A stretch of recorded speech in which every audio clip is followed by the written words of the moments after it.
Vamos começar, cara, com o Marcelo, lá de Brasília. Começou a tocar com quantos anos, cara? Uns 12, aproximadamente. 12, guitarra 12. de cara? Direto na guitarra, cara. Eu não tinha nem amplificador. E primeiro eu tocava com ela desligada, né? Aquele negócio, tipo, tentando ouvir o som. Eu lembro que muitas vezes à noite eu morava num prédio e eu ia para as escadas ali que ligam os andares do prédio, porque como as paredes eram todas de... Não sei nem qual era o material, mas era um revestimento assim, dava meio que um reverb e ficava mais alta a guitarra tocando desligada, sabe? Tipo, tá ligado? Você Tô ligado. né? Então aquele era um lugar que eu ia assim para ficar estudando aquilo. E depois eu descobri que dava para fazer um cabo que não eram dois P10, né? Era um P2 e um P10 e ligar no 3 em 1 que a minha mãe tinha em casa. Então, Isso aí é um estoura-caixa ainda do caramba. Então, aí o legal era isso. Se eu aumentasse muito, distorcia, né? E eu achava que era o drive, né? De certa forma era, mas acabei com alguns desses aparelhos lá. Mas sim, comecei diretão na guitarra. E qual era... Por que você pegou guitarra, cara? Qual foi, tipo, o propulsor? Assim, uma banda específica, um amigo? Sim, na verdade, eu gostava de rock. Eu gostava de rock. E se eu fosse... A minha primeira escolha seria a guitarra mesmo. Era o instrumento que me interessava. Só que, nessa época em Brasília, era aquela época que o rock brasileiro estava muito explodido e muitas bandas eram de Brasília. Então, Brasília era muito efervescente. Tava muita contaminado banda, ali, contaminado, muita banda. E uns amigos meus da quadra, alguns do colégio e tal, resolveram ali montar uma banda. E já tinha aqui meio que a banda montada e precisava de um baixista. E eu queria participar da banda. Então eu falei, não, então eu vou ser o baixista. Quando eu fui comprar a guitarra, fui numa loja que nem era de instrumentos musicais, não sabia onde comprar. Eu fui numa loja dessas de departamento. Sim, tipo Mesbla.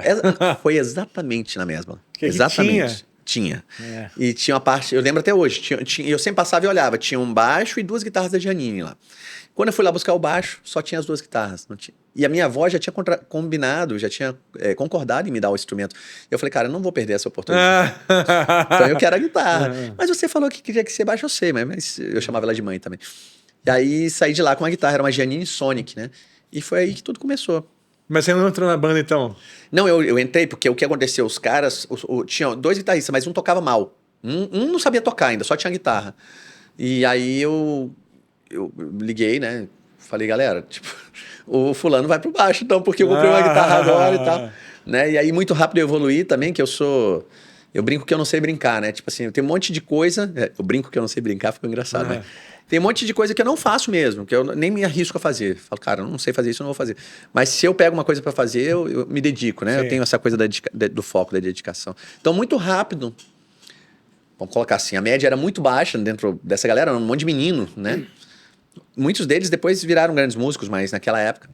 Então não estava difícil de alcançar aquela média ali, né? Eu me dediquei... Mas você fez aula com alguém na época? Sim. Fiz aula primeiro com um cara que infelizmente já faleceu. E ele era aquele tipo de aula que para mim no começo funcionou. Hoje, se eu for fazer uma análise como professor, não é o tipo de aula que eu acredito, mas... Sabe aquele rolê de cada aula ensinar uma musiquinha, um pedaço de uma música e tal? Meio que por aí. Ele também não tinha formação, ele meio músico prático, assim. Sim, sim. Então era o que ele ensinava, né? E aí depois, sim, eu fiz aula com um cara chamado Alan Marshall. Esse cara, se eu não me engano, hoje mora em Miami, não sei. E ele tinha estudado no GT, né? Então ali sim, aí eu... Entendi. Sabe? Falei, pô, que legal isso aqui. Comecei a entender como a coisa funciona, né? E esse cara continua na música ainda? Hoje em dia não. Hoje em dia não. Acho que ele toca, mas não... mudou para os Estados Unidos. Ele tinha dupla cidadania, né? Ah, entendi. Então, que esse nome aí deve ser meio gringo mesmo. Os pais dele são americanos, mas ele nasceu no Brasil, aquela coisa assim, né? Sim, então você já tinha quantos anos aí quando você começou a fazer essa aula mais séria? Volta de 15, eu acho. Com 15 anos, tá. E ali já estava se dedicando... treinando várias horas por dia, já estava obcecadão. Sim, nessa hora que eu peguei e comecei a estudar com o Alan, foi a hora que eu foquei. A chave virou mesmo. A chave virou mesmo, Aí eu tocava todo o tempo que eu não estava no colégio, né? Tipo, eu ia pro colégio de manhã, ficava à tarde e à noite, até a hora de dormir, tocando. Fazia o mínimo possível para tentar passar de ano, que eu nem gostava de ir pro colégio. Não estou falando isso aqui, pelo amor de Deus, né? Eu acho que tem que ir pro colégio e tudo, né? Tanto que eu fui, mas em dado momento eu já sabia que o meu caminho era outro, assim, né? Com 15 anos, mais ou menos, 16 ali, você já estava decidido com a música, com então? Com 16 eu bati o martelo mesmo, falei, é isso que eu quero. Já estava dando aula, alguma coisinha já estava assim? dando aula, eu comecei dando aula Matheus, para amigos, porque eu entendia que eu tinha que aprender a dar aula também, né? Então era meio que um... Então, amigo do colégio, amigo lá, o vizinho, não sei o quê, um falava para o outro. Eu tinha ali meus 10 alunos. Um ambiente mais controlado, né? É ótimo começar a dar aula assim, né? Cara? Eu acho. E aí, depois disso... Já estava tocando já em algum lugar nesse momento? Não, tinha uma bandinha autoral que de vez em quando encontrava para tentar compor uma música. Entendi. Aí tinha festivais de música lá. Tinha muito festival de música em Brasília. Aí a gente enviava as fitinhas, aí às vezes era chamada e entrava lá, competia, aquela coisa assim, né? Sim. Nada muito profissional ainda. E foi isso. Nessa época, com 16, eu decidi que era isso que eu queria da vida mesmo. Claro, nem imaginava. Hoje, a coisa aconteceu muito gradativamente. Eu não tive... Eu sempre falo assim, né? Acho que pra você também, né, Matheus? Eu não tive um ponto de virada que, tipo assim, eu era isso, aí eu entrei numa banda gigantesca e virei aquilo, e agora, de uma hora pra outra... Sim. Nunca aconteceu essa virada tão grande, né? Claro, a entrada no Angra ajudou em muitos aspectos. Mas você já era um cara reconhecido já. Exato. Então foi tudo construído assim e continua sendo assim, né? Por um lado, às vezes eu fico assim, pô, cara, será que não vai rolar aquele salto quântico, né? O que falta pra, né? Sim. Mas ao mesmo tempo, eu não posso reclamar porque desde que eu comecei, ano após ano, eu evoluí, eu cresci, né? Em todos os sentidos, artísticos, financeiros, empresariais. Então isso pra mim já se eu continuar assim pro resto da minha vida, tá lindo. E quando eu olho para o meu momento atual, já há muitos anos, eu penso assim, pô, aquele Marcelo lá, quando decidiu com 16 anos de idade que seria músico, se houvesse uma forma de ter uma máquina do tempo ali, ele visse o que está acontecendo agora, eu acho que ele não ia nem entender. Ele fala, como pode? Não tem... Era tão distante essa realidade. Sim, e também não era o caminho que talvez você projetasse com 15, 16 anos. Nunca. Eu achei que ia ser apenas, não sem nenhum preconceito, eu sou até hoje, mas eu achei que eu ia ser apenas, não no sentido de ser pouco, no sentido de só um professor de música, exclusivamente um professor de música. Achei que ia ser meio que por aí, ia tocar de vez em quando, de repente tem uma banda e tal, mas... Né, e tanta coisa aconteceu que eu não teria como explicar para aquele cara de lá se eu voltasse lá agora e falasse, ó, vai acontecer isso. E você nem chegou a fazer faculdade nem nada? Não cheguei a fazer faculdade de música. Nem cogitou na época, foi outra faculdade, Cogitei. outro curso? Não, outro curso, Bom, vamos lá. Cogitar, eu não cogitei, eu entrei num curso de propaganda e marketing, fiz 2 semestres. Faculdade? Faculdade. Ah, então tu chegou então. Depois, já com 26 anos, tipo, sacou? Ah, entendi. Eu parei de estudar, terminei o 2º grau, aí fiquei um tempão só tocando, cuidando da empresa e tal. Que empresa? Já tinha o GTR, o embrião do GTR começou quando eu tinha 21. Entendi. Mas nessa fase até você, os 21 anos, seus pais não pressionavam você para fazer faculdade nem nada? Pressionava o tempo todo. Ah, você também teve esse dilema também. Não, tive esse dilema, eles pressionavam, e claro, por um medo da insegurança, né? Aquela coisa, caramba, mas músico, no Brasil, né? Música é hobby, aqueles papos, né? Não sei se com você teve isso, né? Pô. Mas sabe o que é engraçado, cara? A minha diferença do Marcelo são 4 anos, então é basicamente a mesma coisa. Você tem 48, né, Marcelo? Tô 48 agora. Então, tem 44. A nossa fase ali, cara, é muito parecido. Tudo é muito parecido. Eu te perguntei, com 16 você estava dando aula? Porque exatamente, com 16 eu comecei a dar aula. Aí você começa a tocar numa cena local. E uma coisa que é interessante também é que da nossa galera dessa faixa etária, todo mundo estudava muito. Sim. Chegava da escola, ficava o dia inteiro tocando guitarra. Não tinha material, pega com um Xerox, fita VHS. É muito parecido porque você não tinha um mundo tão amplo quanto é hoje com a internet. Exatamente. Então, assim, cara, a galera era muito dedicada nessa época. Sim. Era uma geração muito dedicada, né, cara? Sim. E... o que eu vejo hoje, Matheus, desculpa te interromper. Nada. É que, assim, se você olhar para a quantidade de guitarristas bons que você vê no YouTube e no Instagram, dá a impressão que tem mais gente boa. Você fala, tem mais gente boa hoje do que tinha 20 anos atrás. A impressão, porque muita gente tocando bem, os caras monstro na guitarra, você fala, caramba. Mas eu não acho que seja isso, eu acho que tem mais gente. Tem mais disposição, pô. Não, e tem mais gente. Como tem mais gente tocando guitarra, tem mais gente ruim também, e tem mais gente boa, mas proporcionalmente, eu acredito que proporcionalmente a gente tinha um resultado melhor há 20 anos atrás. Sim.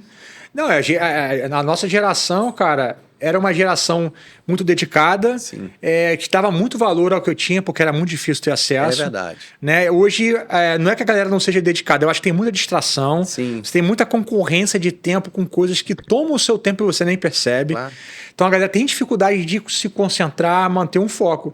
E, cara, não tem jeito. Música é repetição, é dedicação. Se você quer ser um grande guitarrista, um grande músico, você vai precisar gastar tempo. E você tem que curtir aquela rotina, né? Você tem que gostar dela, porque senão, se você entrar numa de tipo, não, cara, eu vou pegar a guitarra de novo e outra. O que eu mais recebo na minha caixinha de perguntas no Instagram, né, que eu sempre abro lá, tem 2 perguntas que são bem recorrentes. Uma é, aí muda um pouquinho a idade. Eu tenho 30 anos de idade, ainda dá tempo de aprender música. Tenho 38 anos de idade, ainda dá tempo, né?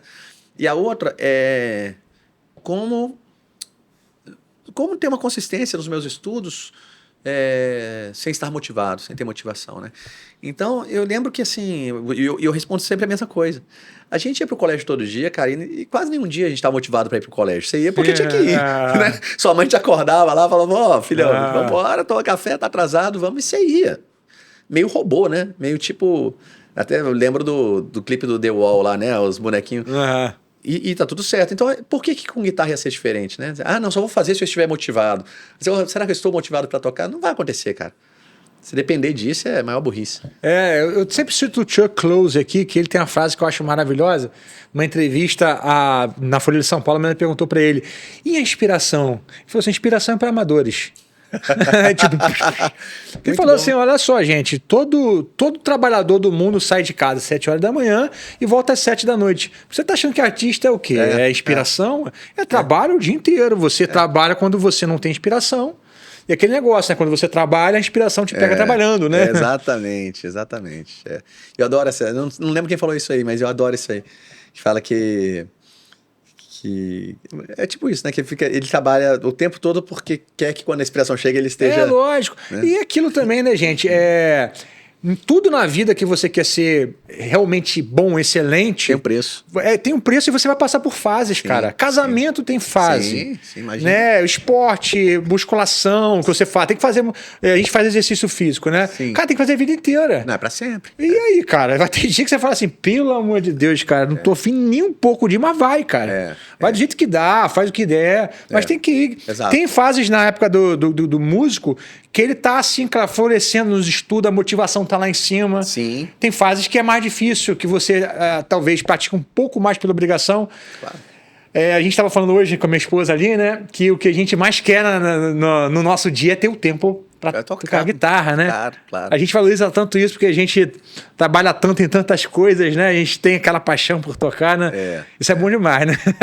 E a gente não pode se desconectar disso, que no final das contas, tudo que a gente faz foi para poder tocar guitarra. Né? Então, se você... Daqui a pouco você vira... eu sempre brinco com o seguinte, não sei se você tem esse dilema também. Eu sempre brinco que provavelmente eu seria um empresário melhor do que sou se eu não fosse guitarrista, e seria um guitarrista melhor do que sou se eu não fosse empresário. Sim. Provavelmente. Boa. Provavelmente. Ao mesmo tempo, cara, eu acho que músicos empreendedores, e é o seu caso, tem uma... Como é que eu posso dizer? É uma exceção à regra, e eu gostaria muito que houvesse mais exceções à regra, que viabiliza uma coisa muito legal, viabiliza você estar de bem com a música, sabe? Porque às vezes eu ouço as pessoas reclamando, e poxa, mas música é muito difícil, pô, mas não sei o que, paga o mal, pô, mas eu não sei o que, blá, blá, blá. Eu tive que sair da música, vendi meu violão. Cara, não, eu faço algumas outras coisas, todas relacionadas com música, isso me propicia, cara, eu estar de bem com a música, eu sou feliz de ser músico. Muito boa essa colocação. Eu acho que é isso, é o preço que eu pago para estar de bem com a música, para não ter a música como uma coisa assim, nossa, eu a amo, mas ela não me ama de volta, sabe aquela coisa assim? Sim. Não, cara, ela me ama de volta, eu tenho uma vida muito boa sendo músico, então assim... E também tem aquele negócio, cara, quando você é um músico profissional e você não tá ganhando dinheiro com música, isso vai te impactar emocionalmente, vai ter problema na sua família, e isso depois vai refletir de volta na sua vontade de tocar o instrumento.